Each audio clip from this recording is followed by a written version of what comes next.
just a boy. Christmas brought so much joy. Couldn't wait for the presents and laughter. I couldn't sleep late at night, looking for Santa with lights. Those are the memories I still remember. Then I became a man, lost sight of who I am, but right in front of me was the answer. 'Cause on Christmas I feel joy, and I turn back to a boy. The answer is to stay young forever. This is not a Christmas, this is not a Christmas song, this is not a Christmas, this is not a Christmas song, this is not a Christmas, this is not a Christmas song, this is not a Christmas, this is not a Christmas song.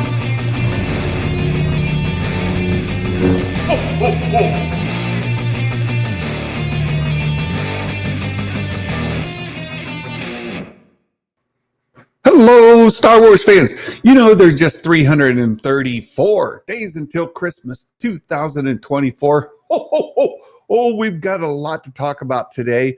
Hopefully, it'll be a fun discussion. And I am expecting my good friend Megan to join us during the call today. She told me she would be able to do so. Our friend Jason Ward is taking his kids out to Knott's Berry Farm. So he's doing dad stuff. And I love when dads are able to do dad stuff. So I hope you're having a great day, Jason, and look forward to catching up with you soon. We've got, as I mentioned, we've got a number of things to talk about today. Let me first of all hit the thing so that you guys know to do the thing, right? So this is the YouTube game. My subscriber count keeps going up and down, up and down. YouTube drops people because it doesn't think you still exist. If you found yourself dropped from the subscriber here, please subscribe to the channel. Let us know that you're part of the group here. And I have set the chat to subscribers only because we end up with bots in here posting stuff that's inappropriate. And by setting it to subscribers, it mostly cuts out those bots. So, and I can see that the widget here isn't quite working right. So hopefully we'll get that resolved here soon. And let me hit the button again. And Meg is with us. I'll add her in just 1 second here. Let me hit the button again, see if I can get this to resolve. Oh, it looks like it's good. Looks like it's good. All right. Megan, how are you? Hello. I'm good. How are you? I am great. It's so nice to have you with us today. Thank you for having me. Anytime, Meg. Anytime. Look forward to talking to you. We do have. I don't know how much the first part of the show today you will have input to, but let me just share. We had a big Hasbro event earlier in the week, and there were a number of reveals that were shared in that event. And let me bring it up here just so we can go through them. I know you have some of the Funkos, but not a whole lot of other just like vintage collection or Black Series figures. Is that right? I have a handful, but yeah, not too many. I mainly collect the old kind of prequel trilogy era stuff. Very good. Very, very good. So here's basically the rundown. It's on StarWars.com. It's a nice little summary. Back last year, there was a big HasLab about funding the Ghost. And it was based off of Rebels. And with the Ghost, there were several unlocks, carded figures that were in that mural painting in Rebels we're all familiar with. And it was also part of the Ahsoka show, the big mural. With that, there were a couple figures that were left out. And it were these two, Sabine and Chopper. They were not included in the carded figures that came with the HasLab Ghost. So they promised us that one of the things they would do is card those figures for us that we could purchase in a limited release. So this week they allowed us to pre-order these, and there's one thing that Hasbro did this time that it's had me baffled for the longest time. They are unlimited pre-orders. So in the past, what would happen is they would have, let's say, 50,000 units that you could pre-order, and those would sell out. And then if you wanted one, too bad for you, they're sold out. What they've promised us this time is that they will make as many of these that are ordered, and that's nice, so that the pre-orders won't sell out. I've never understood how pre-orders could sell out, but it's because they have a fixed run that they plan to produce, and I understand it, but I just disagree with it so much. So we're able to get these carded figures. Now here's the kicker. Do you know how much these cost, Meg, for 2 vintage collection figures?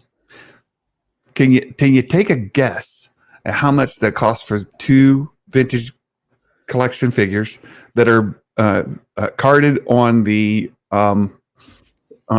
mural card?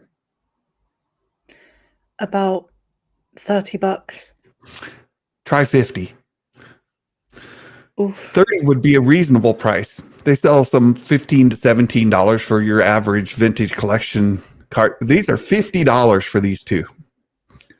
That's absurd. And they come. What's that? I think that's absurd. It is absurd. That's Black Series figure, and it's even a little bit high on a Black Series figure. 2 of them, and they come as a 2-pack. You can't just buy one. So it's $50 to get it in. As you know, most collectors, they get 2 of everything.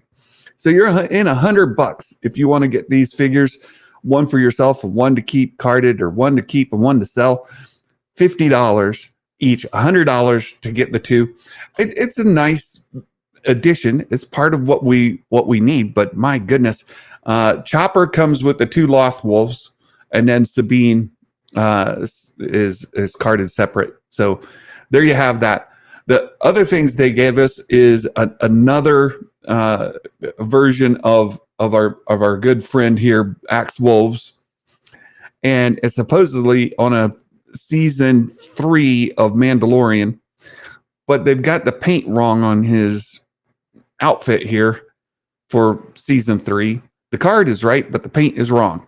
And I was talking to our friend Baymax yesterday on the phone, and he was going on about it.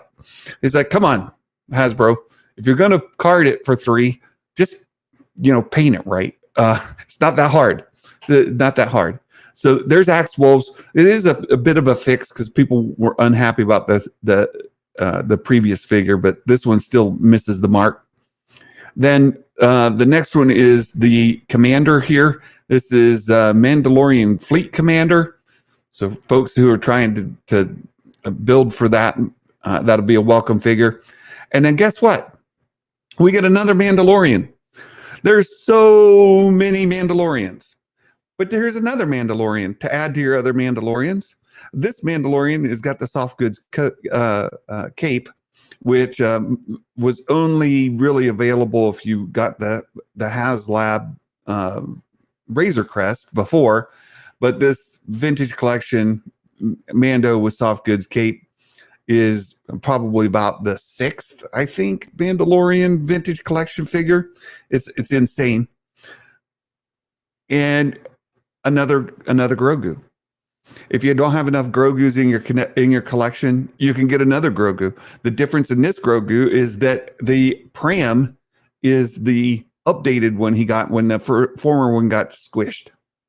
So now you can get another Grogu with a different Pram, and they'll throw in the Mithril shirt just for fun. Just because who doesn't have enough Grogus? So this is what's caused a bit of an uproar amongst the fandom. It's the same figures over and over again, repainted, repackaged, and we're supposed to get excited. And of course, with the internet, people have completely reasonable and well-argued positions, right? They're going to be completely understanding, and no, it's a hot mess out there. It's a hot mess, and I'll talk about that in just a moment. We have a new vintage collection commander, Rex, Commander Rex, which folks who collect these are pretty happy about because the armor's updated, the figure, the sculpt is updated. The word they use is this is the definitive Rex we're finally getting. So folks are happy about that. Then, look, another Luke Skywalker. But for folks that don't have enough Luke Skywalkers, there's another Luke Skywalker for you from the original trilogy. And then we go to the Black Series. The first Black Series they revealed was this Droideka. The nice thing about the Droideka is that not only is it, kind of an iconic droid, but look, it folds up into the ball. And then it unfolds into the firing position there. Some people were going on during the stream that it doesn't have a shield. It needs to have a shield. I don't know. Meg, you're a big prequels fan. Do you think that the Droideka needs to have a shield, or are you pretty happy with it this way? I think it should have a shield, but by principle, I don't buy any prequels figures under Disney. What? Unless they put out Yaddle or Sarge Ventress. Fair. I get it. So there you go. You got the Droideka. The shield doesn't bother me. I think it's a well done figure. I'm sure that with use, these joints will get really fluid, and then it'll be impossible to keep it in a ball or keep it upright without wanting to collapse down into a ball. But there you go. And then look, we've got another Phase 1 clone trooper. Like, there's not enough clone troopers in the Black Series. Here's another one for you. And then look, Grand Admiral Thrawn from Ahsoka. This is nice. And I saw where some folks have already ordered, right? Brett Phillips says he ordered the Black Series Thrawn to replace the old one that the dog ate. And this one is it's nice. It's updated from the series. And they were very generous with his body sculpt on this. Let's put it that way, right? He doesn't have quite the dad bod that he does in the show, but there you have it. Thrawn to the Black Series. Then there was a number of pipeline reveals for the retro collection. A lot of prequel stuff. For our retro collection folks that are in the pipeline, still to come. Then we've got, there's no committed dates when those will be available, presumably sooner than later. Then there's the vintage collection pipeline. And these are kind of nice. We've got a nice droid collection here. It's going to be available on Amazon. It's R7A7, cheap and GG, right? A nice droid collection there from Ahsoka. It looks like from the Clone Wars animated series, but there you have that. HK87 from Ahsoka. That'll be nice. The HK87 droid. A Dark Trooper. They've released the Dark Troopers before. This must just be another re-release, maybe carded a bit differently. But we've seen the Dark Troopers. In fact, I've got like 4 of them over there. I've got another handful in a drawer that I kept carded. So there's plenty of those.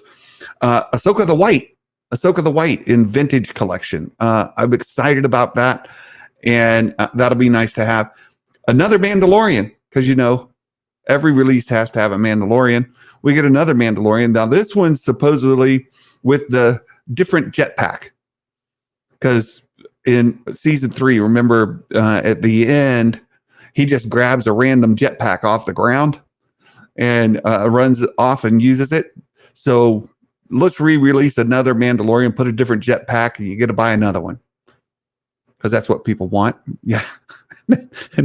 and then another Bo-Katan, and The one release that a lot of folks said, look, this is why vintage collections getting hammered so much on the internet, is there's only one new figure, truly new figure, and that's Cobb Vanth.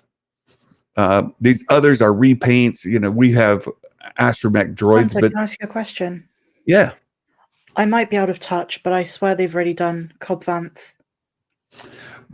Black Series, I don't think we have a vintage collection Cobb Vanth. Is the vintage collection the one where they try and make it like 70s style? No, that's the retro collection. Okay. Yeah, the retro collection is like 70s style. It's like the original run of Star Wars collectibles. Vintage are the same size, but more articulation. And then Black Series are your 6-inch figures. So I'm very out of touch. Yeah. Look, I told you this first part of the show may be tough for you. We'll get through it quickly, and then I have a question though. If you yeah. could decide one vintage collection figure from any Star Wars project, what would it be that they haven't done? Blurg. I've gone on and on about blurgs. Blurg would be it, but it's not really what you would call a figure, right? It's a So what about like a sentient? Yeah, like an animal, like an actual person. The one that's bothering me most is Grief Karga from season 1 of The Mandalorian. We skipped straight to season 2 Grief Karga, and they've had season 3 Grief Karga. We still don't have the season 1 Grief Karga. And for folks who are collecting like the Razor Crest and the Mandalorian figures, that one is just blatantly missing from the collection. So I would say that one. And then there's certainly some coming up that I really would like to have, but like the Ahsoka the White, and then there'll be other. I would love to get the Ghost Crew released on like Mandalorian cards. Hopefully we'll see like Ahsoka the White in the Mandalorian season 4 of the movie. Zeb, what about Zeb? We would need to get Zeb in the Mandalorian. We saw him in a bit of a cameo, but we haven't seen, like everybody was wondering, was Zeb going to be in the Mandalorian season 3? But then no, right? Do you know who I would pick? Yeah, who? Cinta from Andor. Oh, Cinta. Yeah. Well, Andor, you raise a point. There's very few collections, right? Toys, the figures from Andor. And it would be nice to get some of those added. Real quick, let's jump into the Black Series reveals. IG-12, Grogu and Zelen. Oh, no. We get it. I'm gonna have to buy that one. They're gonna make me buy their product. There you go. Because that Zelen's pretty cute. And then will you quote him from Mandalorian season 3? Do you know the line I'm talking about? Where he says, "I'm out of here." Except he doesn't say it that way. He doesn't say it that way. It's a bit of a no-no word at the end. It is, right? He throws he gets a little inspiration from Mace Windu, or puts on the end of the line, right? Mandalorian Night Owl. We get the Jedi Star Wars or Star Wars Jedi Survivor 3-pack of and this created a little bit of discussion until they revealed this super battle droid, but they've got the B1, the super battle droid, and HK droid there. But then you get the super battle droid being released on its own, and then a Moff Gideon helmet. So the Black Series, they have these helmets that are wearable, and they'll be releasing that as well. So yeah. Hey, you know what the all the problem cool is with all of these?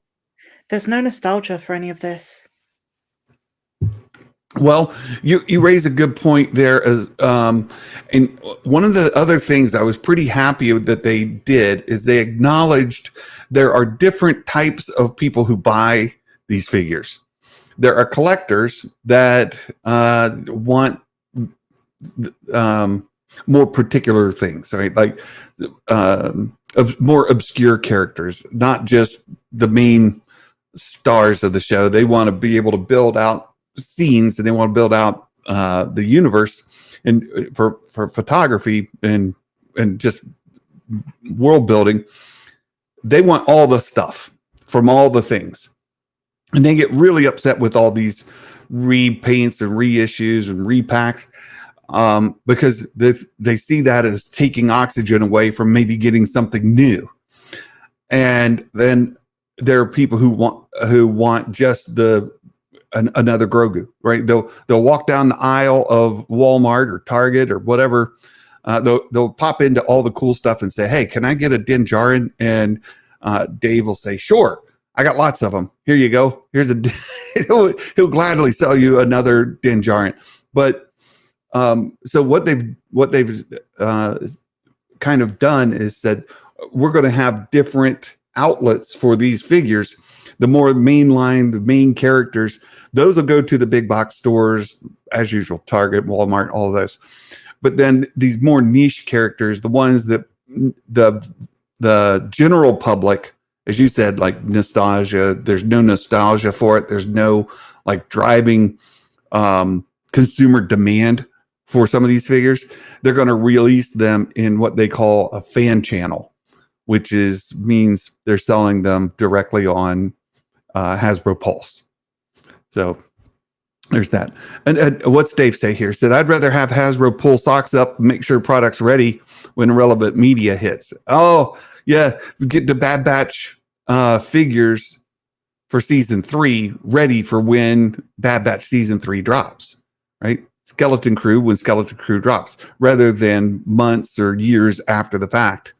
It's a good point, because I know that this guy was yammering on and on about the Ghost and the Ghost Crew, and he made us this promise. He said, "Hey, if I ever get the Ghost, I'll never complain ever again." And we knew he was lying. But that's it took years and years to get that. Matt Risman, he's about to no good. He's no good. $5 super chat, Matt. Hey, Santa, I heard from someone at Hasbro they're planning to release a new Rey figure, but sadly it got delayed. Matt Risman. What am I going to do with you, Matt? You know what I don't understand with Rey is the Black Series for Rise of Skywalker with Dio, the little droid, is worth an absolute fortune. And I don't really understand why. That's one of the things that is driving some of these repaints is because they know the scarcity of these figures for some collectors have driven prices up. You go out and find a Black Series or vintage collection figure that hasn't been released in a long time. You get new collectors looking for them, and they're trying to find a good quality one, and they end up having to pay astronomical prices for them. And that Hasbro has been relatively good at fulfilling the demand of some of those by re-releasing them on new cards. That'll alleviate some demand. Of course, you're still going to have people who want the original one, and that'll keep the prices high, but at least they can get a figure for a reasonable price rather than paying for all that. But hey, Matt Risman, one thing Hasbro quietly kind of did is they are releasing a new vintage collection figure from the sequel trilogy. Meg, have you seen it? Do you know? Yeah, of course not. Right? They're re-releasing Finn from the Force Awakens. So I ordered myself a couple of Finns from the Force Awakens. So there are some sequel trilogy stuff being re-released by Hasbro. I'm very sorry you've wasted your money. No, I've not wasted my money, Meg. Like Finn's going to be. We'll talk about this a little bit more. But what do you think the probability is that they're able to get Finn into some of these new movies that are coming up? I would be very surprised if he doesn't. Yeah, I would be too. Right. I fully expect that. Right now, they haven't gotten him to sign a contract, or at least they haven't announced that he's signed a contract. He hasn't come out and said he's signed the contract. But I fully expect that we will get Finn in the Rey movie or in multiple movies. There generally is a fandom. There's a affinity to him and think that there's more of his story to be told. And I think people like him as an actor. They like his character, and they felt like there was a lot of missed opportunity in the sequels. So if it'd be kind of sad if they couldn't get him, right? Yeah. Let's see if I can get caught. Yeah, it's fantastic. Oh, Matt Risman. Yeah, somehow Finn returned. I think we're going to get him back. What did I say? Let's see if I just get caught up with the chat. All right. What else do I have from?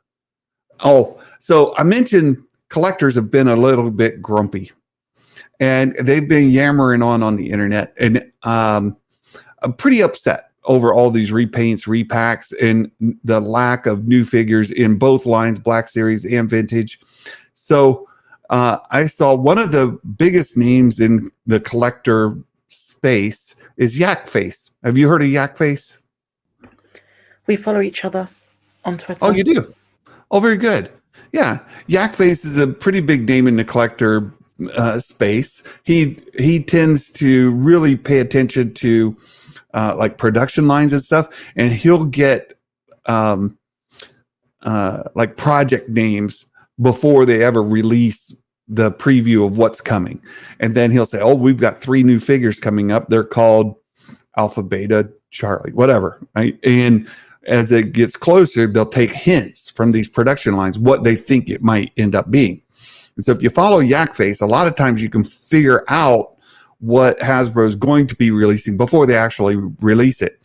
Yeah, he's really good in the collector space, but he was so frustrated by some of the internet discourse going on.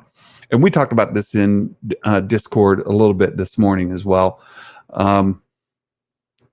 Internet discourse these days, pick your topic, toy collecting, movies, franchises, TV shows, streaming services. Internet discourse is a hot mess. People just have no civility, right? It's vile, right? It's pretty bad out there. So Yak Face posted this. He said, 1, buy what you like, pass what you don't. Pretty easy. Buy what you like, pass what you don't. 2nd, it says natural selection will weed out things that are not successful. Truly successful toy lines endure because of character selection, quality, and value. And I would say this principle applies not only to toys, but to franchises, series, TV shows. The things that people consume, things that people want, the things that are of good quality tend to draw audiences and succeed. The things that don't, the things that it says faltering in any one of those 3 areas can lead to apathy and spending our shrinking dollars elsewhere, right? So, look, they endure because character selection, quality, and value. Change the wording just a little bit for streaming services, right? Talk about production value, character development, story, right? Those are things that are going to endure. The things that fail in those will get kind of eviscerated, right? And then his 3rd point, don't take this hobby so seriously as to where it's not fun and more of a chore. Again, I say that applies to the fandom as a whole. Watching a series, watching a Disney Plus series. If you don't like The Bad Batch, We're going to we're going to kind of transfer over to talking about the Bad Batch. If you don't like the Bad Batch, you don't like animation, you don't like Star Wars animation, then just don't watch it. It's pretty easy. And for people who do like it, enjoy it. And hopefully it meets those qualifications, right? The production quality, the characters, the stories are of such quality that you want to watch it, rewatch it, talk about it with your friends. Let's see. Meg's got nothing to say. Complete agreement, right? I agree.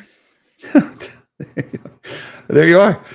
So I think it's pretty simple, straightforward concept. Whether it's the toys, and I put it in my my intro song when I changed it this year, is because part of what we often forget as fans is why we fell in love with it in the first place. We were kids. We were watching a show that we enjoyed, and we get to a point in our lives where our enjoyment has changed, our thought processes change, the way we consume media changes, and you're not that 10-year-old kid watching a cartoon. And some of the storylines and some of the characters are head scratching. You're like, why did I like this? They're terrible. And then when the new stuff comes out, they hate watch, right? So to me, if you can't enjoy a show, you can't enjoy toy collecting. They're toys. It says right in it, toys. If you can't enjoy toy collection, you can't enjoy watching a series, then just don't, right? And natural selection will take care of it. Yak Face has got a really good point. If people aren't watching, people aren't buying, things will fall off, and the things that do well will succeed. It's that easy. So we've got Bad Batch coming. I mentioned that because not everybody watches animation. It's lower on the watch. How many people watch it? It's lower on the ratings because not as many people consume animation as live action. Not as many people consume streaming as movies. And so if we look at the Bad Batch from this week, Meg, you've done, how many stories this week did you do on the Bad Batch? 5 in a row. 5. Oh, look, Vader's lair. Sheev the Wise. Good to see you, Sheev. Good to see you are on the mend. But Sheev's still got a long way to go. He's had medical procedures. He's got healing. He's got therapy. He's got a long road to full recovery. Thanks for dropping in, Sheev. And I've put the link to Sheev's GoFundMe in the crawler at the bottom and in the description here. So you guys, if you can help Sheev out, check out the GoFundMe. So you did 5 videos on the Bad Batch. Is it safe to say you're pretty excited about it? I'm very excited about it. So Very there excited. are, is there any aspect of the show that you're more excited about, like most excited? What are you most hoping for this year or this season? It's a very good question. I want to know more about Asajj Ventress. I'm adamant it ties into the Ahsoka show somehow further down the line. Can we stop there for just a moment and talk about Asajj Ventress? Because Sure. I want to do something that very few shows have. I would just want to kind of walk through the timeline because there's a lot of discourse. There's a lot of shows. There's a lot of content about she's dead. But, for folks that don't watch animation, folks that don't read the books, they may not even truly know who Asajj Ventress is. And just walk through this a little bit. So Asajj Ventress, she's the Night Sister who studied under Count Dooku as his apprentice. Right? Mhm. So prequel era, she was his apprentice before Maul, right? Or after? She's after. After Maul. So when we I see don't in think the Maul plays into this. in the Phantom Menace, when we see Maul, he is with Dooku. No, Don't he's with necessarily. Sidious. With who? Sidious. Palpatine. I think, but at the same, well, in any event, it's after the Phantom Menace, or around the Phantom, when Ventress is involved with Dooku, right? I Or don't think so. it'd be after. It's after.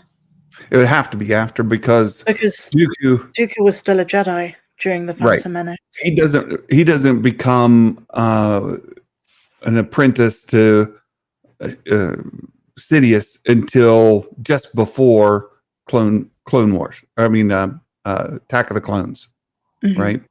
That's right. And in that period, it was after that Ventress becomes associated with Dooku and as his apprentice. Maul's been cut in half. Dooku is working with Ventress. Along the way, Ventress and Dooku have a bit of a falling out. Ventress kind of goes off on her own, becomes a bit of a bounty hunter. And we Because see her. Sidious told Dooku to kill her. Yeah. And she's like, I'm out. Right. So Sidious wants Dooku to kill Asajj. There's a couple reasons for that, but without getting too deep into the weeds. So Asajj goes and becomes a bit of a bounty hunter.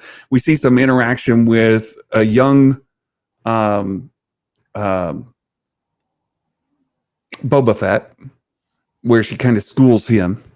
And then the Clone Wars animated series came to an end. Asajj is still doing her thing. She's had some run-ins with Obi-Wan, with Anakin, with Ahsoka, here and there. They've worked together, they've worked against each other, all kinds of stuff. And at the end of the Clone Wars animated series, she's still out there.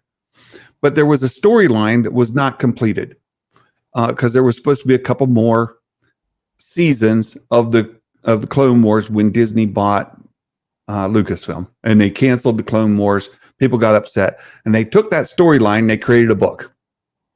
The book was to conclude Asajj Ventress's story from that arc, from the unfinished series. So they wrote the book. In the book, she ends up meeting with another Jedi, and they start working together. They fall in love. And again, a lot of people don't know who he is. Without getting too deep into the woods, we saw his name mentioned in the Kenobi show. And he's still out there. Asajj's got a boyfriend. So her boyfriend kind of becomes dark side. She brings him back to the light side. And there's a big battle takes place at the end of the book where he steps in front of her or she steps in front of him to keep Dooku from killing him. And she dies. There's a bit of the reason that happens is because he decides he's going to kill Dooku, but he's going to fool Dooku into thinking he's a dark side user and wants to be taken to Palpatine, and that way Quinlan can kill both Dooku and Palpatine in one swoop. That goes horribly wrong. They crash land on Christoph Sis, and as you say, they battle it out. Dooku uses Force Lightning. Asajj gets in the way, takes the wounds. She supposedly dies in Quinlan's arms. Quinlan and Obi-Wan take Ventress back to Dathomir to bury her, and they leave without realizing she's about to be resurrected. Right. So that's exactly right. She is dead by all accounts, dead. And Quinlan, her boyfriend, Quinlan's carrying her around. Like they take her to Dathomir. This isn't. She's dead for 5 minutes. She's dead for a bit. she's dead.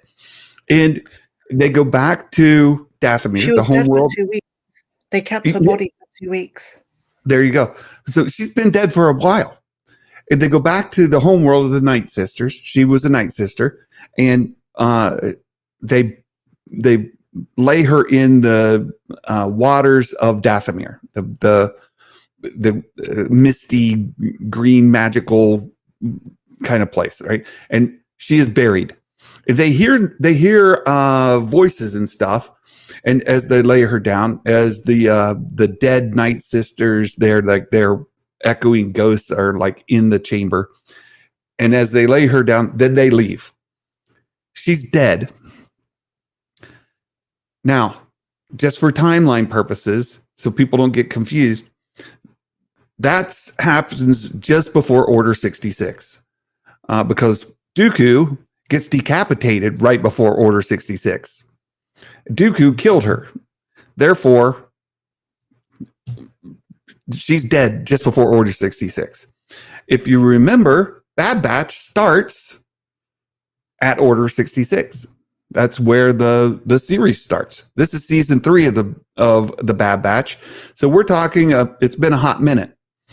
She was dead for a couple weeks. They put her in the water. Now Order 66 happens. We move a few years, and boom, here's Ventress again, right? So I wanted to cover that because not everybody watches the animation. Certainly not everybody reads the books. And what Star Wars has told us is that the series is not going to conflict with anything that's in the book. So, how is she alive? So, this is where you mentioned before, right? Either it's a flashback, which I don't think it is. It's not. I think Right, she's resurrected. She has the hair, right? Most people from animation realize that, remember Asajj as being bald. When she has hair, it happens after the Clone Wars ends, and during the book we see that she has grown out her hair. So this is like during or after the book. So I agree with you. I think that this is where we see her in the trailer is after the book, which means there's only one way this is happening, right? Or do you think there's more? How do you think we see her? In the flesh, resurrected. Yeah, I agree. And this I isn't wouldn't the be first surprised time. if we see Morgan Elsbeth as a younger Night Sister. Well, that'd be exciting. I'm Morgan convinced they're going to connect the two stories. That would be Because I great. wouldn't be surprised if some kind of Ventress clone, if not Ventress herself, is going to fight Ahsoka later on. Yeah, it's hard to tell though, right? Because there's a bit of a character change with Asajj between the Clone Wars in the book. Right? She's become a nice person. She wants to be a nice person. She wants to be a good guy, right? Mm-hmm. She's this yearning to be good. So there you go. Cubella, the Quentin comes up with the other one that I suspect could show up. Marin. What do you think the chances are? You mentioned seeing what's her name from Mandalorian. Say it again. I forget. Oh, Morgan Elsbeth. Morgan Elsbeth. Right. Sorry. You mentioned Morgan Elsbeth, which is way after this, right? Way after this. But Marin, during this time period, is running around with the guy from the video game. Cal Kestis. Cal Kestis, right? What do you think? And this is where Jason kind of gets sideways because he doesn't think this is going to happen.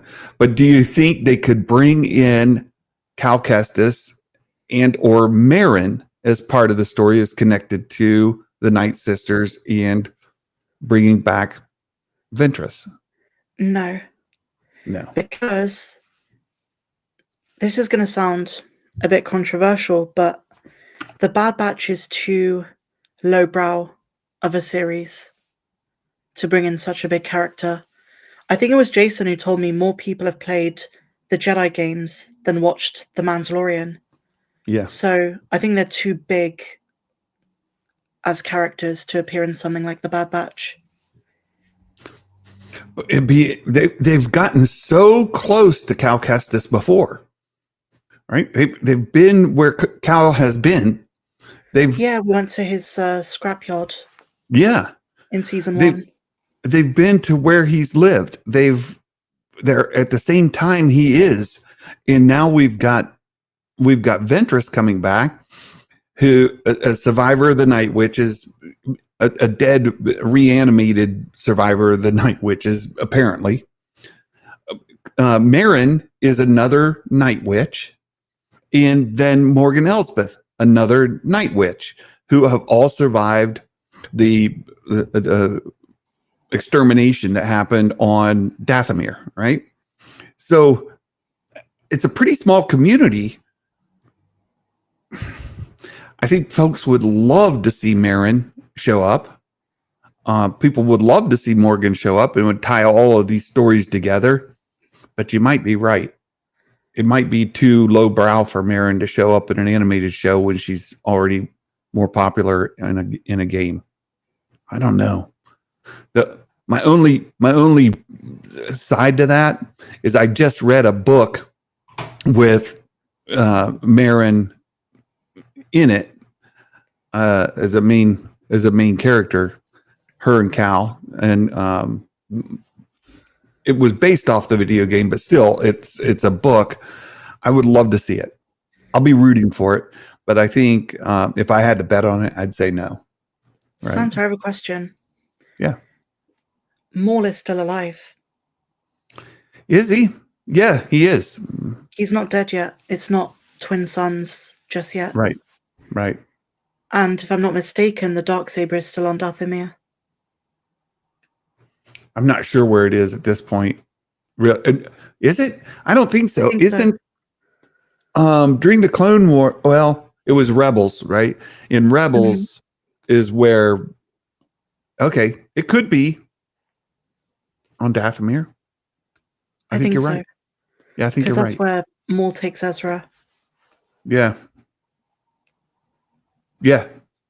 that's exactly right. So, what's your question? I think we'll see Maul. I think we could. I absolutely think we could. We've seen him in Rebels. It would tie in. Everything would fit in. Maul is still the head of the crime syndicates. Is he still? He's still leader, technically the leader of Mandalore at this point, right? I think so. Yeah, because he runs off as leader of Mandalore. He's leading the crime syndicate, and he has the Darksaber. So, the Maul loyalists would still be following him at this point. He could absolutely show in. There is so much opportunity in this last season of the Bad Batch that I don't think there's any possibility they do half of it. I just don't. Like Maul, Marin, Morgan Elsbeth. It would be great to see their storylines intersect. Quinlan Voss. That's as I was saying before. That's Ventress's boyfriend. He's a Jedi. Quinlan Voss, he ties into the Obi-Wan series. He ties into the animation, the comics, everything. So it would be great to see him. I just don't know if we will. And if we do, would it be more of a cameo situation as they're kind of flying by rather than part of the story? Because I think the story is going to be really, really heavy with Omega and Hunter and the Batch. Right? Why do you think Omega was created? Why was she created? Oh, that's a great question. I don't know. I don't know why I she. worked it out. You think what? I think I worked it out. I think Yeah. she's a product of the scientific method. I think she was the control factor in creating Boba Fett when Jango asked for an unaltered clone of himself. Well, her big sister is there too, right? I think her big sister could have been created after her and has accelerated aging. Mm.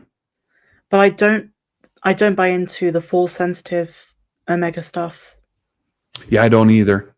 I absolutely don't believe that Omega is force sensitive. And I want to talk a little bit about the Omega appearance in the trailer, because you pointed out something in one of your videos this week, and then I saw that Screen Crush also pointed out something in one of their videos.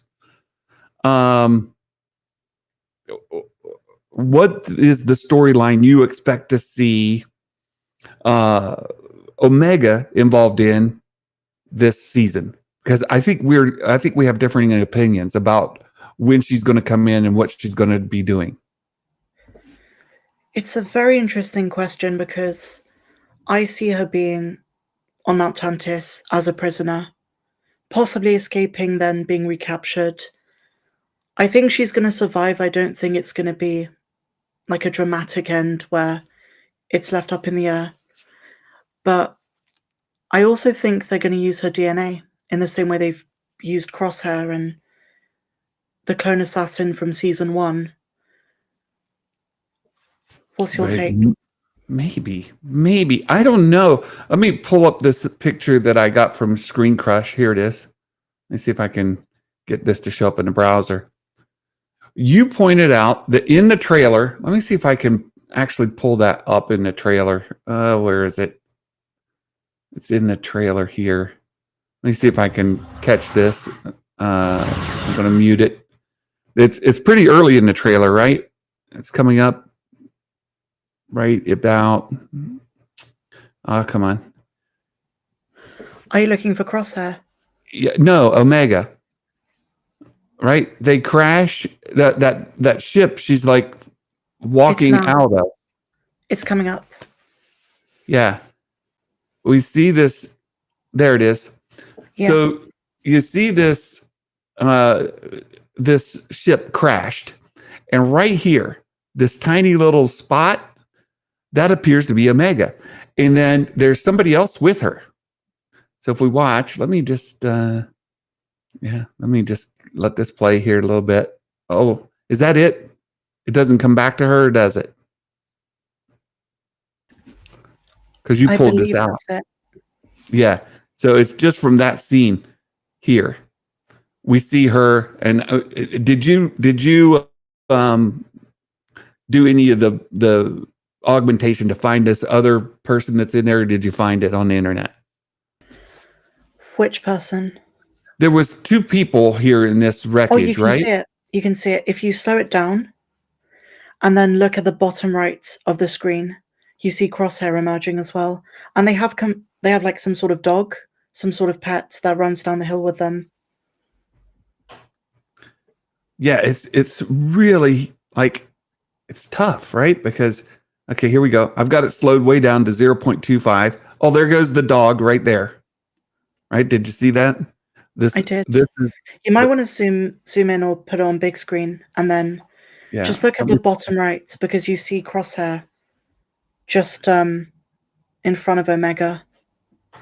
So let me just go back just one little bit. And you guys, Meg had this in her video this week. So if you go back and watch Meg's coverage, you can see, let me get ready to stop it as it's transitioning. There it goes, right here. Right? This eyeball still there, but you can see this figure moving off to the right. This would be You'll see it more clearly in a minute. the animal, right? as it transitions over. Okay, it's running behind this piece of foreground. And you can see Omega walking right back here. And where do we see Crosshair? If you let it play a second, you'll see him come up from behind the rock. Okay. A little bit So more. right here. Right? A little bit more. There you go. There he is. You can see him walking right here. Right? So there you go. So I take this piece and then I take this other one, and I tend to think that she's going to show up earlier than later. I think she's going to get out. Yeah. I don't think she's going to. Shot. Yeah, this is in the trailer. It looks like season 2 just before Tech dies. Right. But no, it's in the trailer. Let me just let it play. Because there it is. In fact, there it is right there. So it's right after the scene where we see her getting out of this vessel, her walking, and then right down here you see Crosshair. It's immediately after that. All right, it fades out, fades in. There she is. That's her. Right before there. That's clearly Omega. They're on that vessel with them in the trailer. And you see Wrecker here has some more paint on his cauldron, his shoulder cauldron there. So I tend to think that she's going to get away from Mount Tantus earlier than later. I think she's going to be part of the story, and she's going to tell them what they're doing at Mount Tantus, that this is terrible. They're experimenting on their brothers. They're doing terrible things to them there, and that it's a huge threat, and we have to go do something. And then I think we'll see, let's go back to here, right? We have these episode titles. Confined, Paths Unknown, Shadows of Tantus, A Different Approach, The Return. I think The Return could be Omega and the Batch going back to Tantus to free their brothers, right? The clones. Extraction, trying to get them out, and on we go. I've got a prediction. Yeah. The Batch is going to go back to Seleucami and try and recruit Cutler Quain. I think that's a really good prediction. Not only we're going to see, I think Cutler Quain would be it'd be a good continuation of Cut's story. I'm just not sure about him, but we do know we're going to see like Rex. Expect to see Cody. Expect to see what's his name? The addled one. He's in the trailer. He's in Rebels.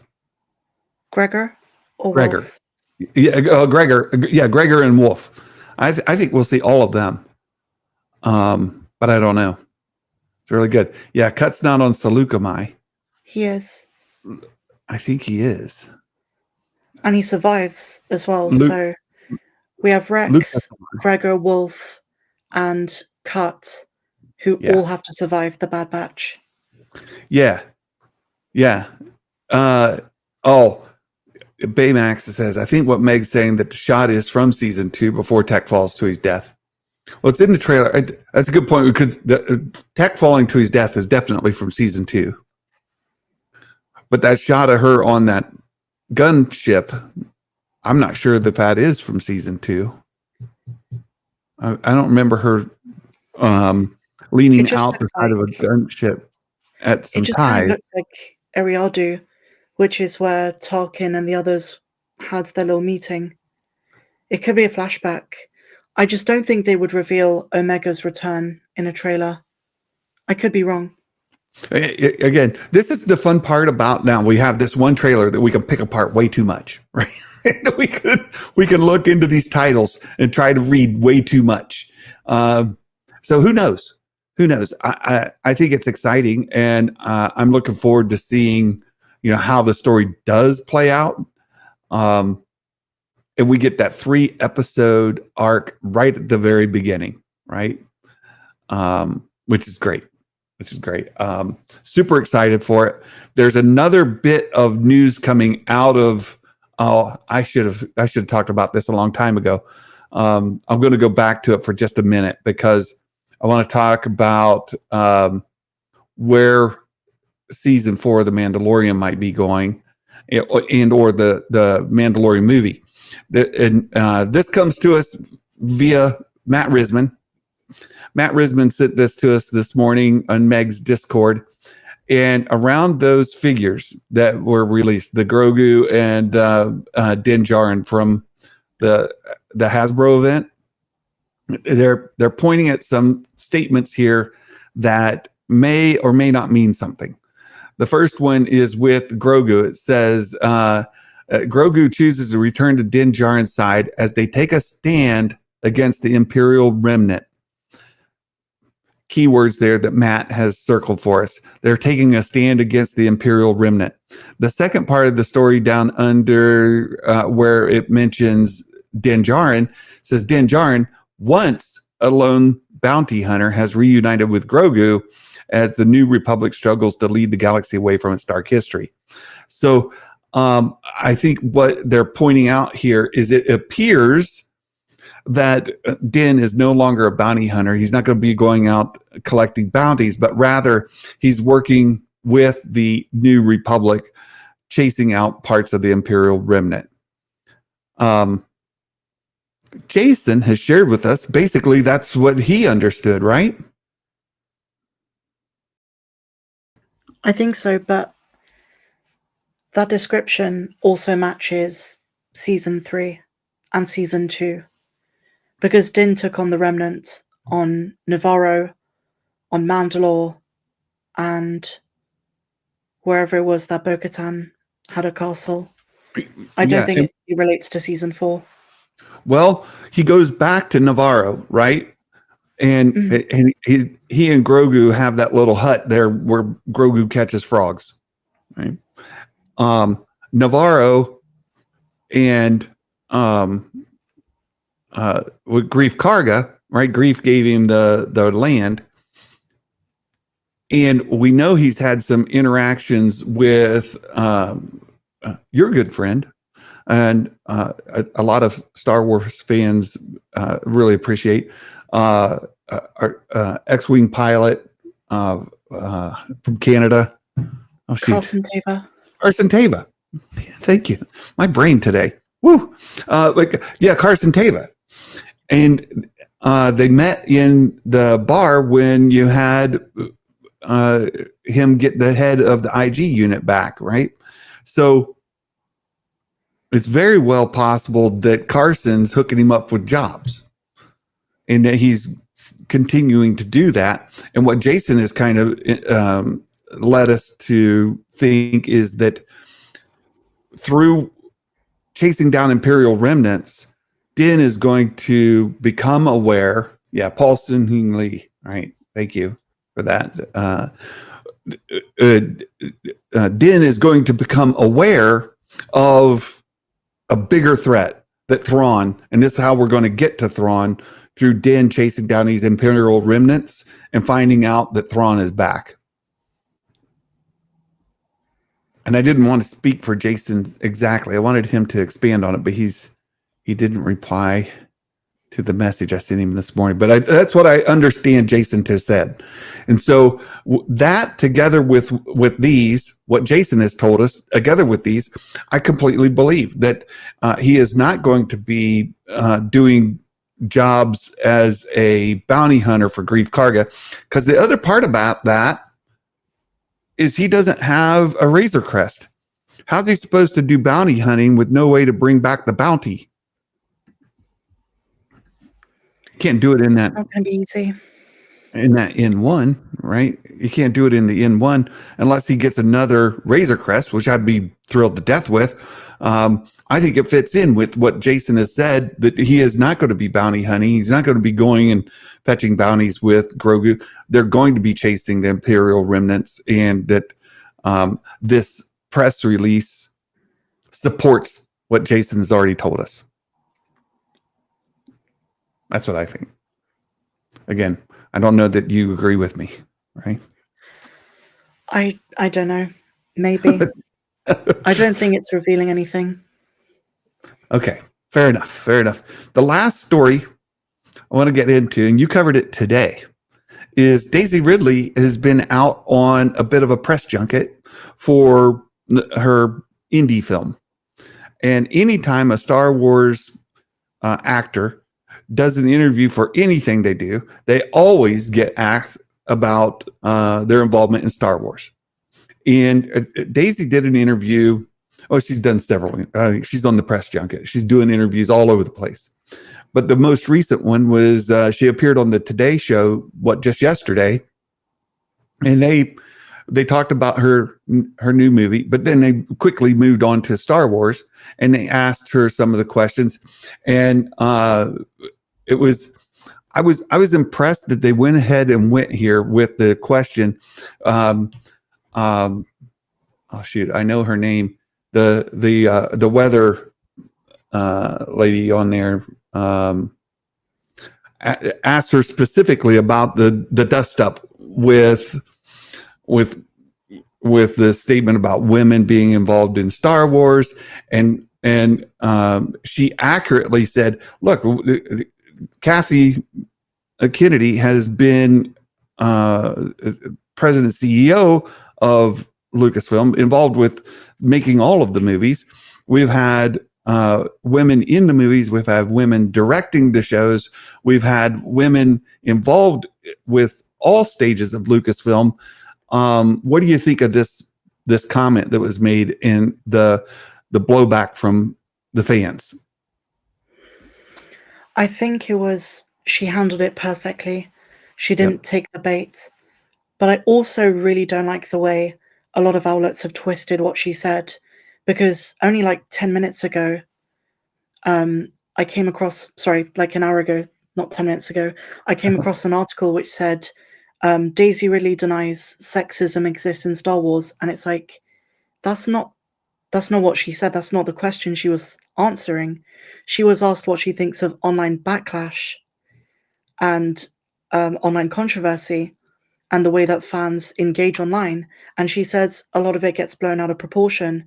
But her words were not directly talking about gender and sexism amongst fans, but people are taking that soundbite from the interviewer and running with it. Yeah, that was Dylan Driver, by the way. When I saw her face, I could picture it again. This is from the new movie she's in. You can see in the Today Show interview they did. But yeah, Dylan asked her the question, and she answers. And Daisy says that that backlash seems like it is reported way out of proportion, because every interaction she's had has been absolutely wonderful with fans. She's had nothing but there's where Dylan asked her the question right there. Her interaction with the fans has been nothing but lovely. She's been warmly received. She's had great interactions with the fans. She's had no trouble with them at all. And this backlash over the statements of Charmin Obaid-Chinoy is being blown way out of proportion, right? Because I think, at least the way I hear her say it, is that portion of the fandom is not what she interacts with in large and in whole, right? That's right. I don't think she gets enough credit for how perfectly she answers questions in interviews. Second guessing every part of the conversation. Let me see. I'm not as far with the difficulty of socializing as Fran, but I do. Oh, she's not to that yet. Something back. I forgot about that. I just unmuted it for a second because I wanted to see if we got there. Can you hear the volume from that at all? I can. Okay. So I want to play that part when she gets here. Matt Risman said it's amazing what you hear when you watch the video interview versus what's reported as a result of other places. Yeah. Look, I want to give credit to Daisy for giving a wonderful answer. Right? Wait, I got to watch for Dylan to ask her the other question because that's really where She's fantastic. And whether fans like it or not, she is one of 3 trilogy protagonists in Star Wars. Like 3 of the 3 big main Skywalkers, which is Luke, Anakin, and Rey. And she answers just like Hamill did, if not with even more of a refinery.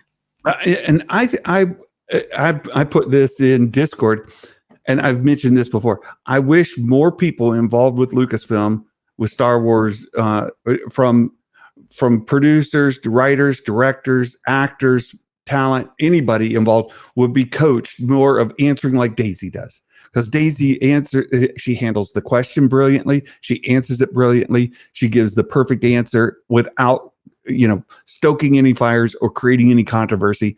Let's see if I can play this now, because this is where Dylan asked her the question.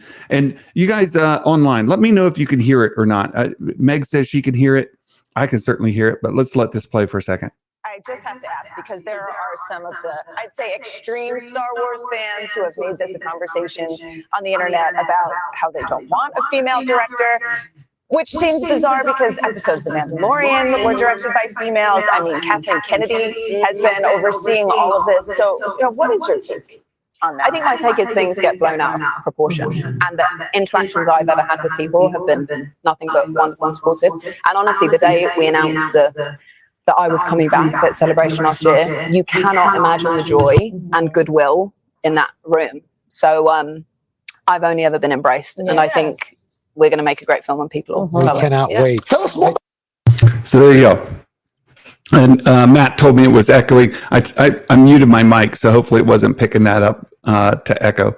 So I don't think she's answering it the way that it's been reported, because the way that it's largely reported is that how would you say it? The echo ended when I muted. Good. All right. Thanks.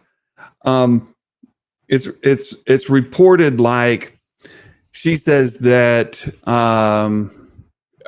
it's almost like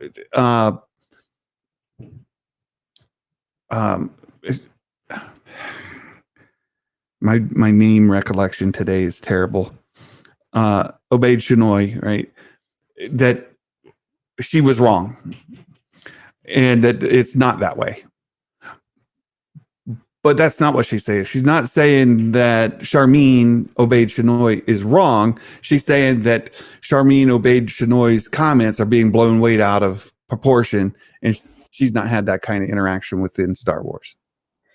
You know what Daisy's doing?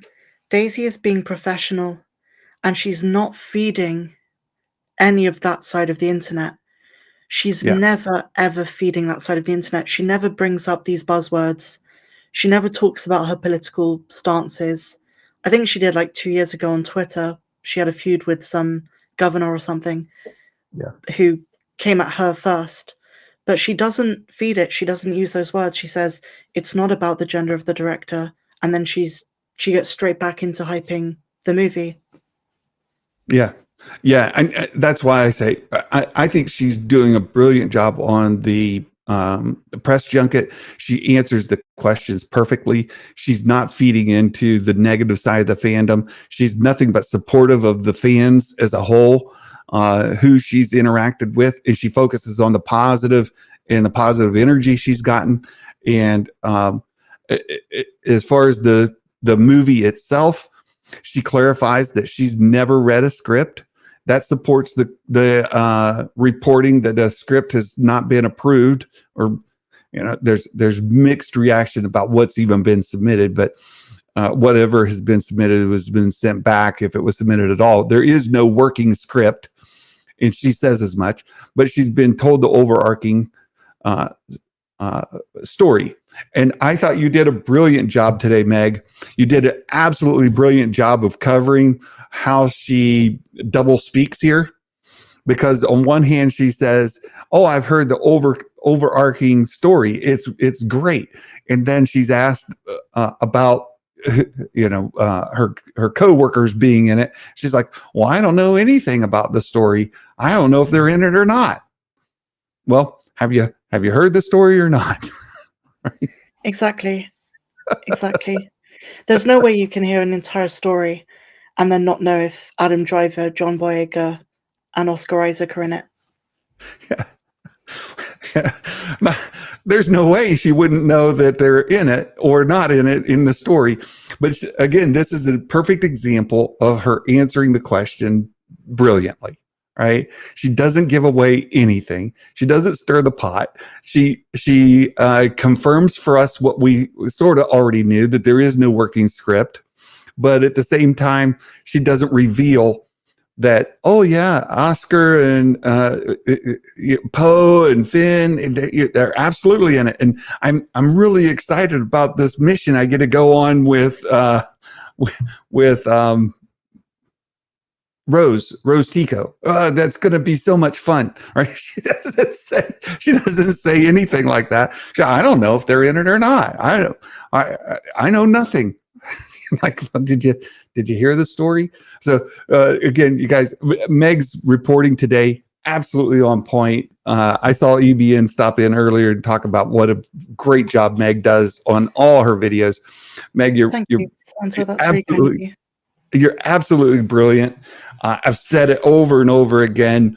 In my own personal opinion, and it's not worth anything, but my personal opinion, Meg is by far the best Star Wars content creator, giving us daily news rundowns. That is your channel is far and away the best one doing these. They're in 10-minute, give or take, sections. You cover all the salient points. You give a nice, even perspective on it. You let us know the sum of the story. Give us your opinion where it's input, but all of that is very well stated so that it's clear what's your opinion, what's not, what the story is, what it's not. And just in 10 minutes a day, you can get your Star Wars news from Meg, and it is spot on every single time. That's so sweet of you, Santa. I think the same of you and your channel and what you do here. And EBN were right when they popped in and said, you're the best on YouTube doing this. We need your positivity. I try. I really, really do. Because I haven't always been this way. And I've reported this. I've been very honest with it. The prequels broke me, and I stepped away from Star Wars for a long time. I have very negative perception and opinion about the sequels or the prequels. And I'm still not, in love with them. But I've realized, and this is where I keep saying over and over again, and Yak Face nailed it, right? We fell in love with this when we were kids. And a lot of times we are going back to look at the new content as adults. And the storylines don't make sense to us, or some of the plot points don't make sense to us. But we're not looking at it as if we were kids. And I especially saw this as I was raising my girls. Shay and Kayla both are like, Dad, original trilogy is not all that you make it out to be. I'm like, oh, you hush, go to your room. No, I'm like, no, it's great. And they're like, it's not great. And I'm like, but it is. And I know many people would disagree with them who are their age, but at the same point, you're right. If you kind of break these things down and you look at it with an adult perspective, in given all this time that we've had with them, you can find flaws in all of them. And I had to just shut that off and enjoy it for what it is. And I enjoy the prequels so much more that I could sit back and watch it as if I were a kid. And that's the point of my theme song in the beginning, right? Like, And if you guys ever go listen to the full theme, this full song, I just clipped a little bit of it out for my theme song. The whole song starts off with how Christmas is a hoax. Christmas is junk. Christmas is terrible. Christmas is none of the things that it was promised to be as I was a kid. That the song lyrics go that he's completely disillusioned with Christmas, the holiday, the consumerism, the everything associated with it is all just terrible. And then you get to the theme song that I start, right? But he says, then I became a man. I lost sight of who I am. And he talks about the secret of it is to stay young forever. And as Yak's Face said, as my theme song says, if you can go back and watch Star Wars as a kid, right? Watch it with your kid brain on. It's so much more fun. And it's so much more enjoyable. And I try to do that to the best of my ability. I still get grumpy and I'll still complain about things, but I really do try to bring back the joy that brought me to Star Wars to begin with. So thank you, Meg. You're absolutely beautiful. I love you so much. I can't express it enough. And what you do is mutual. Thanks. Pretty soon YouTube will get approved. What's that? The prequel trilogy broke you, but you got broke watching the sequel trilogy because of all the Rays you bought.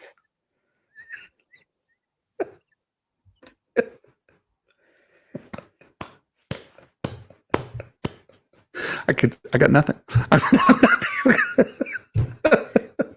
Absolutely brilliant. Absolutely brilliant.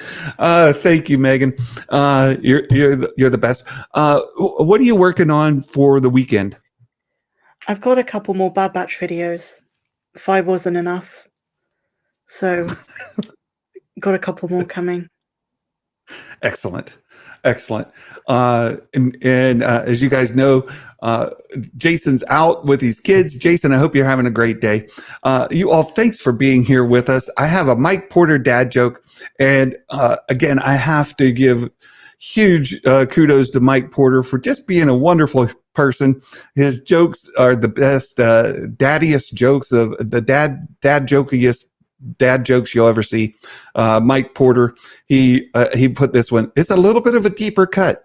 You gotta know your Star Wars a little bit to get this one, especially your sequel trilogy Star Wars. You really got to know it. Yeah. What did Amelin say to the waitress as she tried to clear the table? You said you already worked it out. What do you think she said? Is it hold on a minute or something? It is. Hold on, I'm not done yet. That's exactly it. That's exactly it. Good job, Meg. Good job, Mike Porter. It's a bit of a deep cut, but it's really well done. Thank you for that. You guys, I hope everybody here has a wonderful weekend. I hope you all take care. Meg, if you could hang on just for a minute after the show, I'd just like to touch base with you real quick. But No worries. Monday, I'll be doing my members only Patreon live stream or Zoom call. And if you've ever attended one of those Zoom calls, there's some stuff shared there that's not shared anywhere else. So if you're one of our channel members or patrons, look for that information to come out in the next couple days. I'll have the link for the Zoom meeting out there. I finished book 2 of Fate of the Jedi. We'll be starting book 3 here soon on Patreon. You can listen to those chapters and read along. So look for that to be starting up here very, very soon as well. So that's it for my channel. That's it, what we've got going on. Thank you all for being here. I've had a great time, and I can't wait to talk to you again soon. Until then, my friend. Everyone. Oh, thanks.